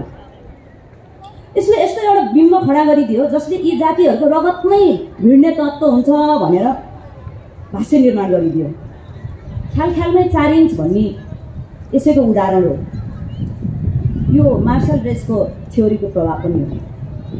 वास्तवमा मान्छे आफैमा लडाकु पनि हुँदैन, शान्तिप्रिय पनि हुँदैन, दुवै हुन्छन्। त्यसैले हरेक कथाहरूमा आफ्नो सभ्यताको संस्कृतिको कथासँगै उपनिवेशवादले आफ्नो समाजमा पारेको प्रभावको कथा भन्न सुरु भयो। नेपालको हकमा भने पहिचानको कुरा गर्दा नेपाली राष्ट्रियता, नेपाली राष्ट्रवादको निर्माणको कुरा नगरिकन यो कुरा हुँदैन। यसको सुरुवात 1920मा भारतमा भएको आन्दोलनको, ब्रिटिसहरूसँगको जुन प्रतिरोधको आन्दोलन थियो त्यो सँगसँगै सुरु भएको छ। जस्तै इन्डियामा खद्दरको लुगा लगाउने, हिन्दी भाषालाई प्रायोरिटी दिने भन्ने कुराहरू आन्दोलनमा आए। नेपालमा पनि चन्द्र शमशेरले 1971मै गोर्खा भाषा प्रकाशिनी समिति गठन गरिसकेको थियो। पछि भारतमै शिक्षा दीक्षा लिएर आएकाहरू, त्यहाँबाट प्रभावित भएकाहरूले पनि नेपालमा राष्ट्रियताको आन्दोलनको एउटा जागरण लिएर आउन थाले। सुदपाहरू यसैका उदाहरणहरू। अनि भन्न थालियो आफ्नो कथा, रामायण महाभारत हामीले घर घरमा घोक्न थाल्यौँ। तर आफ्नो समुदायको कथा भनेको चाहिँ के भन्ने हो होइन? राम्रो कुरा मात्रै, सुन्दर सभ्य कुरा मात्रै प्रस्तुत गर्ने हो कि? जस्तो चाहिँ यो चाहिँ वर्चस्वशाली समुदायले लामो समयदेखि हामीमाथि थोपरिरह्यो। हामीले रामायणका कथा, महाभारतका कथाहरू पढ्यौँ र त्यो आदर्श पात्र भनेर हामीले त्यसलाई कल्पना गरेर हामी पनि त्यस्तै बन्ने चेष्टा गरिरह्यौँ। तर यसमा के भयो भन्दाखेरि चाहिँ यो शासकहरूले नै लेखेका भनेर भन्न थाल्यो, बुझिन थाल्यो। र ब्रिटिसहरूको विरोधमा भारतमा भएको आन्दोलनको कथाहरूमा पनि एलिट वर्गले गरेको आन्दोलनको कथाहरू मात्रै आउन थाल्यो। त्यहाँ भएका निम्न वर्गका, कामदार वर्गका, किसानहरूले गरेको आन्दोलन फेरि पनि गुमनाम भयो। उनीहरूको पनि प्रतिरोधको कथा छ, शासित वर्गको पनि आफ्नो कथा छ भनेर अब लेख्न थालियो, जसलाई सबाल्टर्न स्टडिज भनियो। र यो सबाल्टर्न स्टडिजले शासित वर्गको सङ्घर्षको कथा भन्ने परम्पराको सुरुवात गर्यो। यसरी पोस्ट कोलोनाइजेसन लिटरेचरमा एकातिर अफ्रिकन राष्ट्रहरूले, ल्याटिन अमेरिकाले आफ्नो समुदायको कथा भन्न थाल्यो भने अर्कोतिर त्यही समुदायभित्र पनि शासित वर्गको सङ्घर्षको कथा भन्न सुरु भयो र यो दोहोरो तरिकाले भन्न सुरु भयो। एक युरोपेली उपनिवेशको, अर्को दमित समुदायको जो दोहोरो उत्पीडनमा थियो। 1960 को दशकबाट सामाजिक आन्दोलनहरू सुरु भयो। अमेरिकामा चाहिँ अमेरिकी समाजमा चाहिँ अश्वेतहरूको आन्दोलन सुरु भयो। त्यसको प्रभावस्वरूप संसारभर नै हरेक समुदायले आफ्नो आन्दोलनको, आफ्नो सङ्घर्षको कथा भन्ने परम्पराको सुरुवात भएर यो नेपालसम्म पनि आइपुग्यो। नेपालमा चाहिँ राई लिम्बूहरूले यसको बढी र एकदमै राम्रो बलियो अभ्यास गरेको पाइन्छ। यसको राजन मुकारका किताबहरूलाई चाहिँ यसको उदाहरण मानिन सकिन्छ। र बिस्तारै अरू समुदायहरूले पनि कथा भन्न थाले र यसैको प्रतिफल स्वरूप यो तीर्थ गुरुङको उपन्यास आएको छ हिउँको गीत। यसको विशेषता भनेको यसले नेपालभित्रकै दमित समुदायको कथा भन्छ, गुरुङ समुदायको प्राचीन सभ्यताको कथा भन्छ। त्यसैले यो नेपाली साहित्यमा एउटा दरिलो उपस्थिति हो, महत्त्वपूर्ण कृति हो भनेर मैले अघि भनेको हुँ। त्यसो त एउटै लेखकले एउटै किताबमा सबै कुरा भन्न सक्छ भन्ने त हुँदैन। तर सम्झिनै पर्ने कुरा चाहिँ पोस्ट कोलोनाइजेसन लिट्रेचरमा कुनै पनि समुदायले कथा भन्दा एकैसाथ दुईवटा पक्ष समानान्तर रूपमा आउँछ।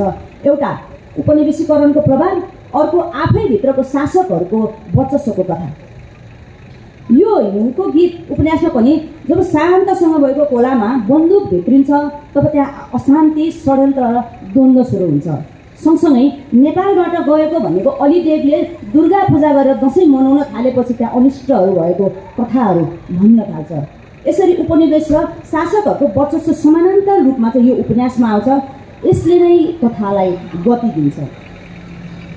यो उपन्यासले गुरुङ समुदायको प्राचीन भूगोल, खोला सथा र 600-700 वर्ष अघिको त्यहाँको गुल्जार बस्तीमा बसोबास गर्ने मानिसहरूको शक्ति, सत्ता सङ्घर्ष, किम्वदन्ती, लोककथा, प्रेम, मिथक, वियोग र विघटनको कथा हुन्छ। मिथकको कुरा गरिरहँदा उपन्यासमा एउटा प्रसङ्ग छ जसमा गुरुङ पछ्युले घलेट लाउने परम्पराको कथा भनेको छ। अब सुबिनजीले कोट गर्नुभएको त्यहीँनिर हो। जिजु पुर्खा जसले चाहिँ आफूले पाएको विद्या चाहिँ आफ्नो छोराहरूलाई हस्तान्तरण गर्नुपर्ने हुन्छ र छोराहरू लाखापाखा लागिसकेपछि उसले आफ्नो छोरीलाई त्यो विद्या हस्तान्तरण गर्छ र पछि त्यो छोरा कतैबाट फर्केर आउँछ र त्यो विद्या मलाई ल्याऊ भनेपछि उसको दिदीले उसलाई दिन्छ र त्यो सम्मानमा, त्यो आफ्नो दिदीले त्यो आफूलाई विद्या दिएको सम्मानमा चाहिँ पछिहरूले अहिलेसम्म पनि पूजा कर्म गर्ने बेलामा घलेट ल्याउने चलन रहेछ भन्ने कुरा चाहिँ मैले यो उपन्यास पढेर थाहा पाएँ। उपन्यासको परिवेश हिमाली भेगको फराकिलो भूभागको 4-5वटा बस्तीमा फैलिएको छ। लगभग 22-24 जना पात्रहरूको चाहिँ चरित्र, चित्र र संवादहरू छ यसमा।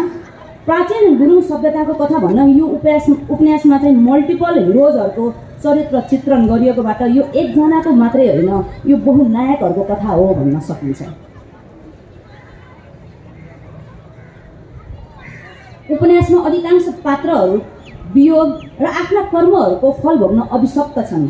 आदिवासीहरूमा महिलाहरूको वर्चस्वको सन्दर्भमा आउँदा मातृसत्ता छ भनिरहे पनि यो उपन्यास पढिरहँदाखेरि चाहिँ गुरुङ समुदायमा पनि महिलाको दर्जा चाहिँ दोस्रो स्थानमै रहेको देखिन्छ। र नाजायज सम्बन्ध, कोट अनकोट, नाजायज सम्बन्धबाट जन्मिएका भनिएका पक्षहरूको कथाले एकनिष्ठ विवाह, नस्ल शुद्धताको कुरामा गुरुङ समुदायले प्राचीन समयदेखि अभ्यास गरेको रहेछ भन्ने पनि यसबाट देखिन्छ। उपन्यासमा कतिपय ठाउँमा चाहिँ नवीन शब्दहरू पनि मैले भेटेँ। यो लेखकको आफ्नो आविष्कार जस्तो लाग्यो मलाई। एउटा शब्द भन्छु, श्रुति विपन्न। श्रुति विपन्न भने मलाई अनौठो लाग्यो। मैले एकछिन गमेर यो त कान नसुन्नेहरूलाई हामीले जसरी पोलिटिकल्ली करेक्ट हुनुपर्छ भनेर भनिरहँदाखेरि यो श्रुति विपन्न भन्ने शब्द कस्तो मिठोसँग उहाँले ल्याउनु भएको, मलाई एकदमै खुसी लाग्यो। यसको परिष्कृत भाषा शैलीको प्रयोग भएको यस उपन्यासमा आएको परिवेश, घटना र पात्रहरूको चरित्र विकासमा जुन डिटेलिङ छ त्यसले यस्तो उपन्यास लामो धैर्य बिना लेख्नै सकिँदैन भन्ने देखाउँछ। र सँगसँगै इतिहासको उत्खनन, अध्ययन, अनुसन्धान बिना यो प्रकारले कथा भन्न सकिँदैन। त्यसैले यो कर्म, उहाँको यो कर्मले उपन्यास एकदम पठनीय, सङ्ग्रहणीय बनेको छ। म फेरि पनि यस उपन्यासको लागि लेखकलाई बधाई भन्छु। अन्त्यमा के पाठकहरूले यो उपन्यासलाई मार्केजको 100 Years of Solitudeसँग जोडेर प्रतिक्रिया दिएको पनि देखेको थिएँ। तर मार्केजले मेकान्डोमा जुन परिकल्पना गर्यो मेकान्डोको र जुन कथा भन्नको लागि त्यसलाई फ्यान्टास्टिक अथवा स्वर काल्पनिकताको खाँचो पर्थ्यो। मलाई चाहिँ यो किताबमा 59-58 पेजसम्म जुन अगाडिको डिटेलिङ छ त्यो चाहिँ आवश्यक छैन भन्ने लाग्यो। यदि म सम्पादक हुन्थेँ भने म निर्मम तरिकाले त्यो 58वटा पेज चाहिँ हटाइदिन्थेँ र डिस्कोको कोर्सेट बन्द गरिदिन्थेँ, सिधै कथाभित्र प्रवेश गर्थेँ। यो चाहिँ मेरो लेखकलाई सुझाव पनि हो। अब के भन्नु मन लागेको छ भने यो किताब यति ओजनदार छ, यति बलियो छ, मलाई सुबिनजीलाई पढ्न गाह्रो भयो किनभने यसमा प्रयोग भएका शब्दहरू, यसमा प्रयोग भएका नामहरू, यसमा प्रयोग भएका ठाउँका डिटेलिङहरूसँग उहाँ अभ्यस्त हुनुहुन्न। जसरी हामीले महाभारतका पात्रहरूसँग हामी जनजाति आदिवासीका मान्छेहरू अभ्यस्त छैनौँ कि हामीले त्यो उच्चारण गर्दा हामीलाई पनि त्यस्तै अप्ठ्यारोहरू आउँछ, संस्कृत शब्दहरू आउँदा त्यस्तै अप्ठ्यारो हुन्छ, त्यस्तै समस्या उहाँले भोग्नु परेको हो। त्यस कारणले यो 2-3 पटक पढ्ने हो भने एकदमै यो सुन्दर उपन्यास छ। यदि केही गरी यो उपन्यासले यो देशमा भएका एकदमै नामुद पुरस्कारहरू पाइहालेको खण्डमा यो किताबको ओजन भन्दा पनि त्यो पुरस्कारको चाहिँ ओजन बढ्नेवाला छ भन्दै म बिदा हुन्छु। धन्यवाद। हजुर धन्यवाद। यहाँ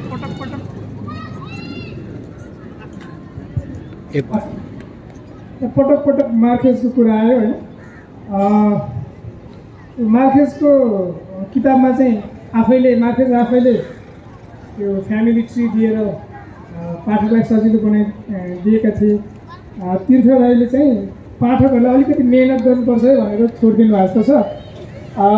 सुबिनजीले त्यो जुन फ्यामिली ट्री बनाएर पढ्नुभयो, फ्यामिली ट्री बनाएर पढ्ने अर्को एकजना पाठक हाम्रो चाहिँ रुख गुरुङ पनि हुनुहुन्छ, अनुसुन दादा रुख गुरुङ, उहाँले पनि फ्यामिली ट्री बनाएर पढिराख्नु भएको थियो होइन।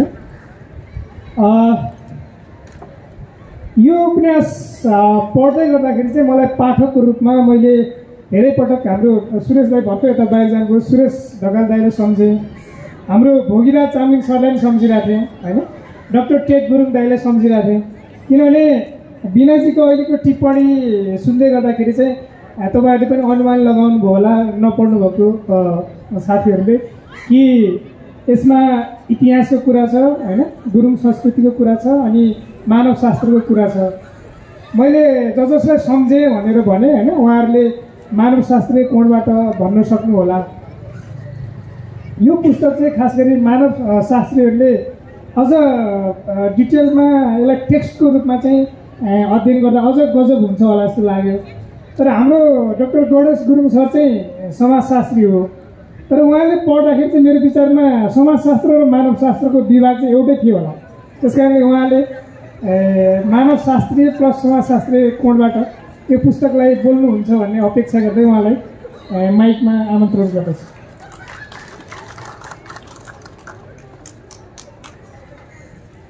धन्यवाद गुरुङ सुशान्त। मञ्चमा आसीन युवा उपन्यासकार सुबिन भट्टराई, म अहिले भूतपूर्व युवा, तर सुबिनको समर लभ पढेको छु। बिना थिङले आफ्नो गाउँमा भएको परिवर्तनको बारेमा लेखेको लेख पढेको छु मैले बिना थिङजी। त्यसरी विपिनजी र लेखक हाम्रो के अरे तीर्थ गुरुङ र अन्य महानुभावहरू, तपाईँहरू जस्तो साहित्यिक मान्छेहरूको अगाडि म जस्तो निरस गैर साहित्यिक मान्छेले बोल्नुपर्दा सायद तपाईँहरूलाई निरसै लाग्ला। त्यस कारणले म I will be very short, म चाहिँ थोरै मात्रै बोल्न चाहन्छु। मैले केही कुरा टिपोट गरेर ल्याएको कुराहरू हाम्रो दुईजना अघिल्लो वक्ताहरूले बोलिसक्नु भएको छ, त्यसलाई म दोहोऱ्याउँदिनँ। पहिलो कुरा, यो किताब 727 पेजको छ। मैले घाट लगाए जस्तो +2 गरिदिएको छु। सुबिनलाई मैले अघि भन्दै थिएँ, किनभने दुईवटा पेजमा चाहिँ पेज नम्बर राख्न भुलेको रहेछ। यस कारणले यो चाहिँ मतलब भने 2 पेज थपिन्छ। 22वटा अध्यायमा चाहिँ मतलब भने विभाजित छ। 52वटा गुरुङ शब्दहरू लेखिएको छ र मूल्य चाहिँ 795 छ र साङ्ग्रिला बुक्सले पनि प्रकाशित गरेको छ हिउँको गीत। लेखक तीर्थ गुरुङ, उहाँलाई फेरि पनि बधाई छ।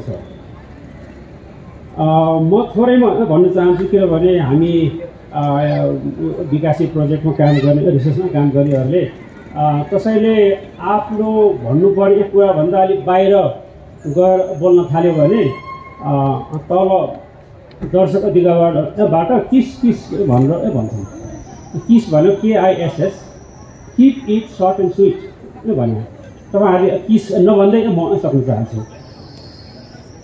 पहिलो कुरा हामीले कसरी बुझ्नुपर्छ भने यो किताबलाई हेर्ने बेलामा नेपाली समाज बदलिँदो छ।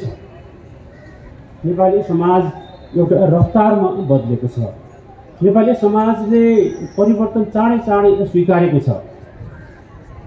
अब त्यसैमाथि त्यो परिवर्तनशील भइरहेको समाजमा के भइरहेको छ भने नेपाली गाउँहरू वा नेपाली समाजले भूगोल परिवर्तन गरिरहेको छ। खास गरी मलेरियाको अन्त्य भएपछि र सहरीकरण बढेपछि हिमालबाट पहाडबाट तराई र पहाड र हिमाल र तराईबाट चाहिँ भ्यालीहरूमा आउने भूगोल परिवर्तन गर्ने क्रम बढिरहेको छ। त्यही कन्टेक्स्टमा गुरुङहरूको समाज पनि परिवर्तनको सङ्घारमा र एकदम चाँडो परिवर्तनको चाहिँ सिलसिलामा गुरुङहरूको समाज अगाडि बढेको छ। गुरुङहरूको चाँडो पनि किन भएको छ भने गुरुङहरूको अन्तर्राष्ट्रिय सम्बन्ध धेरै छ। झन्डै गुरुङहरू अहिले चाहिँ नि बेलायतमा गएर रिडिङ भन्ने सहर र अल्डरसोटमा गएर गुरुङ भाषामा रक्सी खाएर अलिक अरू शब्द पनि बोल्न हुँदैन, किनभने बुझ्ने मान्छे धेरै हुन्छ टोलभरि है। त्यसो भए उनीहरूले गुरुङहरूको भूगोल एकदम बदलेको छ। गुरुङहरूको समाजको परिवर्तनको अवस्था छ।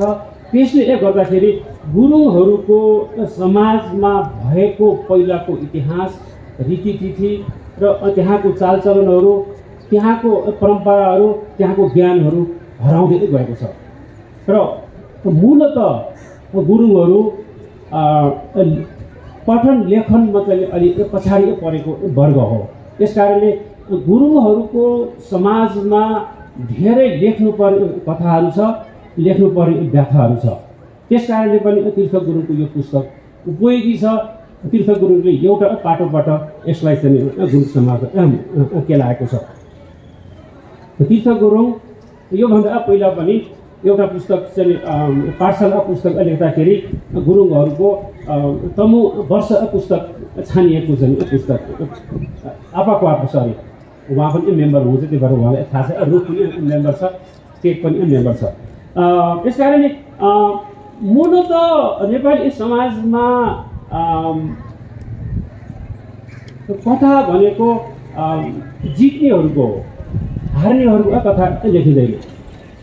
तर गुरुङहरूलाई बहादुरीसँग गाँसेर गुरुङहरूको बहादुरी मात्रै लेखियो, तर गुरुङभित्रको व्यवहार र त्यहाँ हार्नेहरूको कथाहरू लेखिएको छैन। यस कारणले त्यहाँ थुप्रै गुरुङहरूको यस्तो इन्ट्रेस्टिङ कथाहरू छ। सुबिन र मैले यस्तै एउटा ड्यास सेयर गर्दाखेरि सुबिनलाई मैले भनेको पनि थिएँ। जस्तै हाम्रो गाउँमा राजा रानी, नेपालको राजा रानीको फोटो झिकेर बुर्नाईको राजा रानीको तस्बिर टाँसिएको थियो कुनै समयमा। किनभने उसले हामीलाई भनेको थियो नेपालको राजाले हामीलाई के दिएछ, बुर्नाईको राजाले जागिर दिएछ र यति तलब दिएछ हामीलाई, र हामीलाई भन्ने गर्थ्यो तिम्रो 5 वर्षको तलब मेरो 1 महिनाको तलब पाउँछ भनेर। त्यस्तो खालको बुर्नाईमा फकल्यान्डमा वार हुँदाखेरि हाम्रो गाउँको चाहिँ मन्दिरमा पूजा भएको कि ब्रिटिसको महारानी जितोस् भनेर है। मैले चाहिँ के अरे गलिपोली भन्ने ठाउँ मैले सानोबाट बच्चाबाटै सुनिआएको। गलिपोली कहाँ पर्छ होला यो गलिपोली, किन रहेछ गलिपोली यति साह्रो चाहिँ फेमस भन्दाखेरि गलिपोलीमा चाहिँ मेरो बाउबाजेहरू हजारौँ चाहिँ मारिएको रहेछ। सेकेन्ड ग्रेडवारमा, त्यहाँ चाहिँ चिहानमा नाम लेखेर टाँसिएको सरी यस कारणले चाहिँ राखेको। त्यस्तो कुराहरू गलीपल्लीको बारेमा ब्रुनाईको राजा रानीको चाहिँ गुरुङको घरमा ढोकामा तस्विरमा चाहिँ फोटो राखेको बारेमा, फकल्यान्डमा चाहिँ मद्दत गरे के अरे बेलायतको महारानी जितोस् भनेर खसी काटेको बारेमा बलि चढाएको बारेमा केही पनि लेखिएको छैन। यस कारणले हाम्रो समाजमा लाहुरे प्रभाव छ। अघि पनि वार्ता के अरे भनिसकियो, लाहुरे भनेको अहिले पाकिस्तानको लाहोरमा गएर चाहिँ नोकरी गर्ने भएको हुनाले लाहुरे हुन गएको है। अब अन्तमा एक दुईवटा कुरा मात्रै भन्छु म। यस कारणले हाम्रो समाज यस्तो साह्रो लाहुरेमा प्रभाव थियो। म एउटा मात्रै उदाहरण दिन चाहन्छु। हाम्रो गाउँमा इन्डियाबाट भर्ती भएर आएको हाम्रो बुबाजुहरू, हाम्रो भिनाजुहरू, दाईहरूले के भन्नुहुन्थ्यो भने हामीले नेपाली बोल्दाखेरि तर वा अङ्ग्रेजीमा बट भन्यो भने पुग्छ। तर उहाँहरूले एकैचोटि 5वटा शब्द प्रयोग गर्नुहुन्थ्यो। के भन्नुहुन्थ्यो भने बट, लेकिन, किन्तु, परन्तु, अगर, 5वटा शब्द एकचोटि भन्थ्यो है। बट, लेकिन, किन्तु, परन्तु, अगर अनि मात्रै भन्नुहुन्थ्यो, तर चाहिँ भन्नुहुन्थेन कि। त्यस्तो हामीले भनिआएको। जस्तै अर्को पनि उदाहरण चाहिँ नि के अरे हामीले यहाँ चाहिँ नेपालीमा भन्यो भने फलफुल भन्छौँ होइन, वा अङ्ग्रेजीमा भन्यो भने फ्रुट भन्छौँ। तर उहाँहरूले दुइटै मिसाएर भन्नुहुन्थ्यो फलफ्रुट। हाम्रो गाउँभरि फलफ्रुट थियो है। यस्तो खालको चाहिँ मतलब के भने समाज हो। र यो पुस्तकमा चाहिँ मतलब के भने गुरुङ समाजमा झन्डै 600देखि 700 वर्ष भनेर लेख्नु भएको छ। 600देखि 700 वर्षको बिचमा गुरुङ समाजमा आएको भएको द्वन्द्व, त्यहाँ भएको परिवर्तन र त्यहाँको मनोविज्ञानलाई बडो मिहिन तवरले उहाँले उतार्नु भएको छ। मैले अङ्ग्रेजीमा भन्नु पर्ने थियो भने I would use the word he has crafted the word. उसले क्राफ्टै गरेर लेखेको छ है। अनि यो केही सत्यता छ।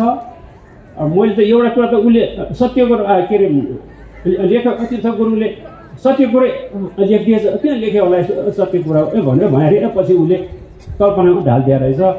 2 वर्ष मात्रै पहिला हो के अरे एउटा गुरुङ बेलायतबाट आएको भाइ यस्तो नाच्यो, ऊ यस्तो नाच्यो कि डङ्गरङ्गले ढलेर मरिगयो। ऊ त्यही नै नाच्दा ढलेर मरिगयो।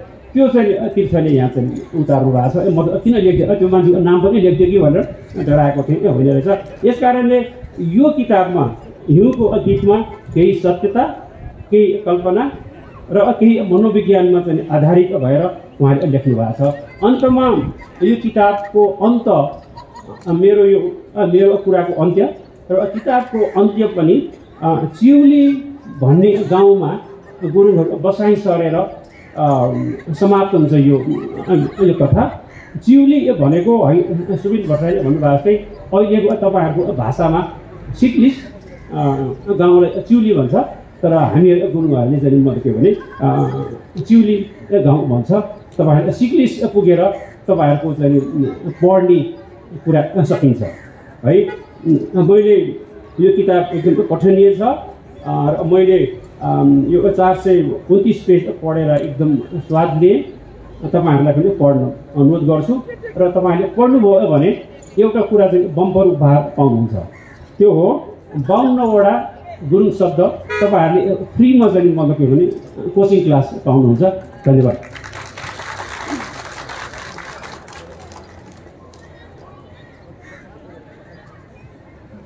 धन्यवाद डाक्टर गणेश गुरुङ सर।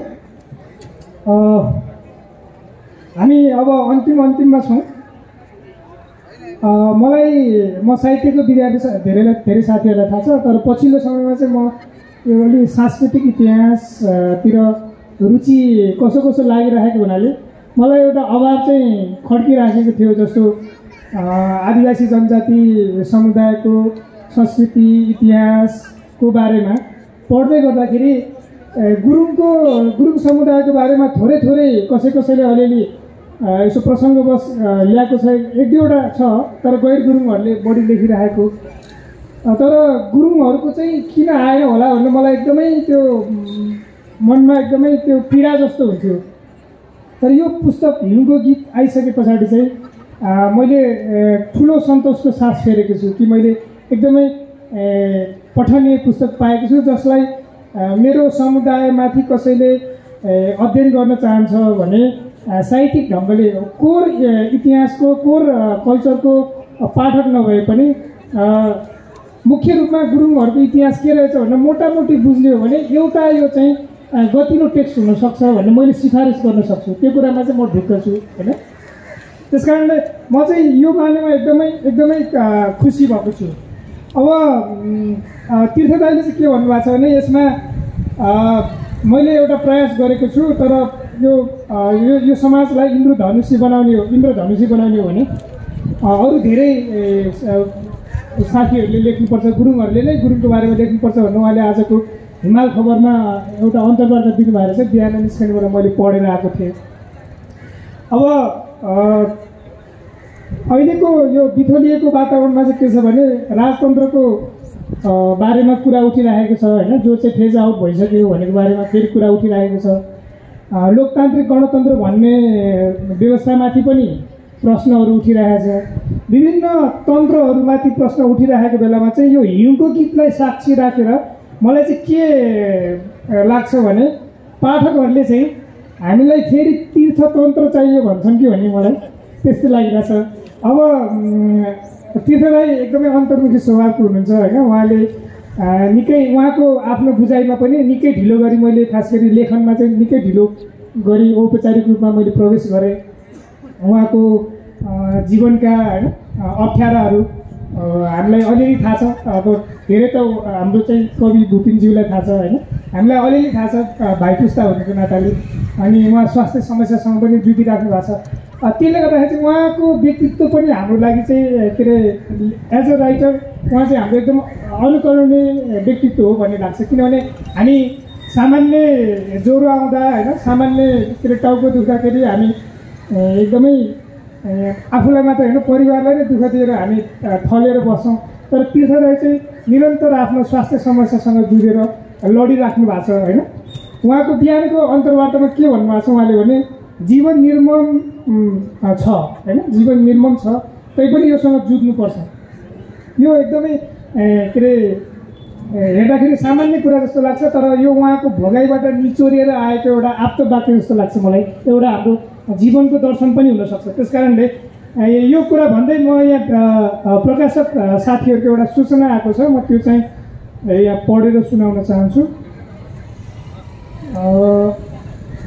यो पुस्तक ई बुक र अडियो बुक नयाँ वर्षसँगै सार्वजनिक हुनेछ भनेको वैशाख 1बाट साङ्ग्रिला बुक्स र एम्बिसन गुरुको सहकार्यमा विश्वको जुनसुकै कुनाबाट सहजै किन्न र मोबाइलमा पढ्न र सुन्न मिल्ने गरी उपलब्ध हुनेछ। त्यो बाहेक यहाँ पुस्तक आज उपलब्ध छ भारी छुटमा भन्ने कुरा त तपाईँहरूले देखि नै हाल्नुभएको छ। त्यस कारणले मेरो अपेक्षा चाहिँ आख्यानमा तीर्थतन्त्र आओस् भन्ने हो। तीर्थदालाई आफ्नो शब्दहरू यहाँ राखिदिनु हुन अनुरोध गर्दछु।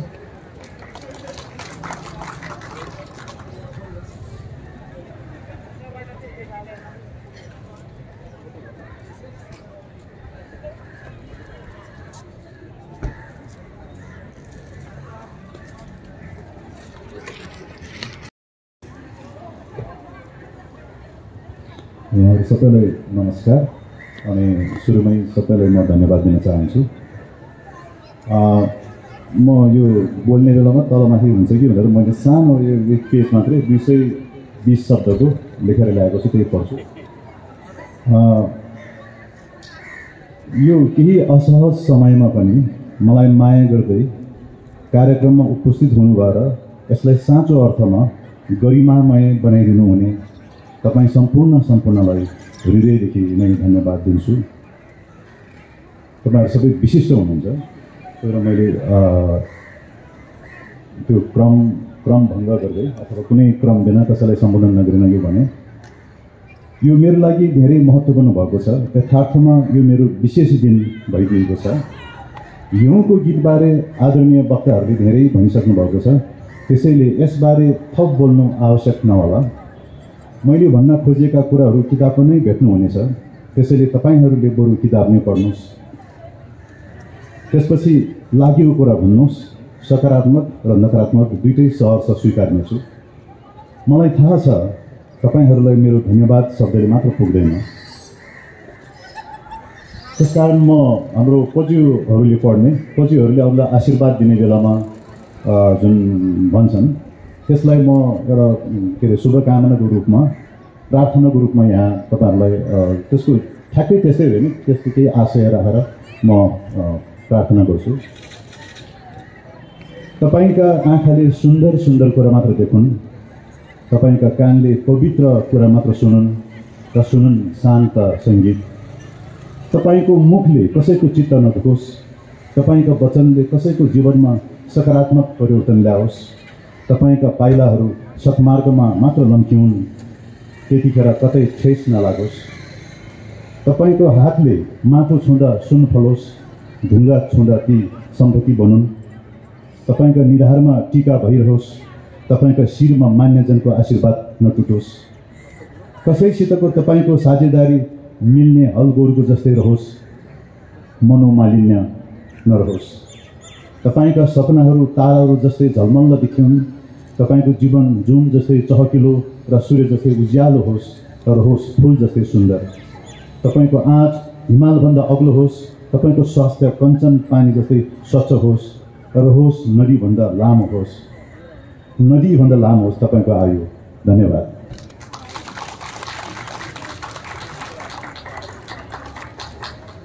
धन्यवाद तीर्थ दाई।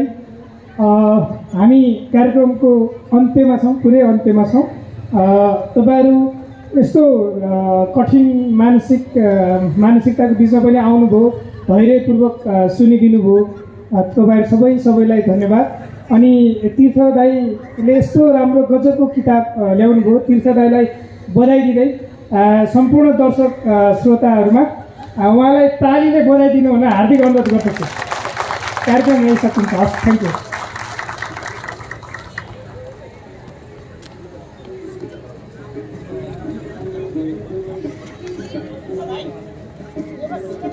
Wow.